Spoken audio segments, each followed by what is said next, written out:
નમસ્કાર મિત્રો, અહીં આપણે જોઈશું કે જો આપણા વિસ્તારમાં કોઈ શાળા કોલેજ આવતી હોય તો તેની એન્ટ્રી આપણે HLO એપમાં કઈ રીતે કરીશું. અહીં મિત્રો આપણું જે રેગ્યુલર મકાન ક્રમાંક આપણા ગણતરીના વિસ્તારમાં આવતો હોય તે જ આપણે મકાન નંબર આપીશું. ત્યારબાદ આ કોલેજ અથવા શાળાને પણ આપણે જનગણના ઘર નંબર આપવાનો છે. તો અહીં તમે જોઈ શકો છો મકાન નંબર 23 છે.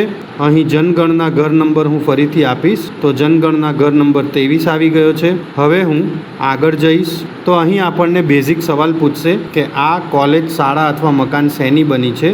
તો અહીં હું સિલેક્ટ કરીશ ટાઇલ્સ, ત્યારબાદ પાકી ઈંટ અને છત કોન્ક્રીટની છે. હવે મને અહીં પૂછશે કે આ જે મકાન છે તેનો ઉપયોગ શું થઈ રહ્યો છે. તો અહીં હું સિલેક્ટ કરીશ સ્કૂલ અથવા કોલેજ અને વાસ્તવિક ઉપયોગ અહીં આપણને પૂછશે. આ મકાનનો ઉપયોગ કોલેજ તરીકે થઈ રહ્યો છે તો અહીં હું કોલેજ બતાવી દઈશ. ત્યારબાદ આગળ બટન પર ક્લિક કરીશ તો તમે જોઈ શકો છો કે અહીં બાકીના તમામ પ્રશ્નો મારા સ્કીપ થઈ જશે. ખાતરી કરો આ બટન પર ક્લિક કરી દઈશું તો આ રીતે આપણી કોલેજ અહીં એડ થઈ જશે. ત્યારબાદ બાજુમાં છાત્રાલય છે તો તેના માટે પણ હું 24 નંબર આપીશ મકાન નંબર. ત્યારબાદ જનગણના ઘર નંબર 24 આપીશ અને જે બેઝિક પ્રશ્નો છે આ બેઝિક પ્રશ્નો હું ફરીથી અહીં ફિલઅપ કરીશ.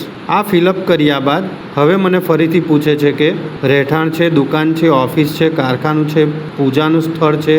આ સ્કૂલ કોલેજનું મકાન નથી. તો મિત્રો અહીં હોસ્ટેલ માટે હું 0 નંબર આપીશ. ત્યારબાદ છાત્રાલય વાસ્તવિક ઉપયોગ તેનો ટાઈપ કરી દઈશ અને ફરીથી આગળ બટન પર ક્લિક કરીશ તો તમે જોઈ શકો છો કે અહીં જનગણના ઘરનો ઉપયોગ છાત્રાલય તરીકે થઈ રહ્યો છે જે દેખાય છે અને બાકીના પ્રશ્નો મારા સ્કીપ થઈ જશે અને ખાતરી કરો આ બટન પર ક્લિક કરીશ. તો આ રીતે મિત્રો આપણે આપણા વિસ્તારમાં જે કોલેજ, શાળા અને છાત્રાલય આવતા હોય તેની એન્ટ્રી કરી શકીશું. Thank you very much.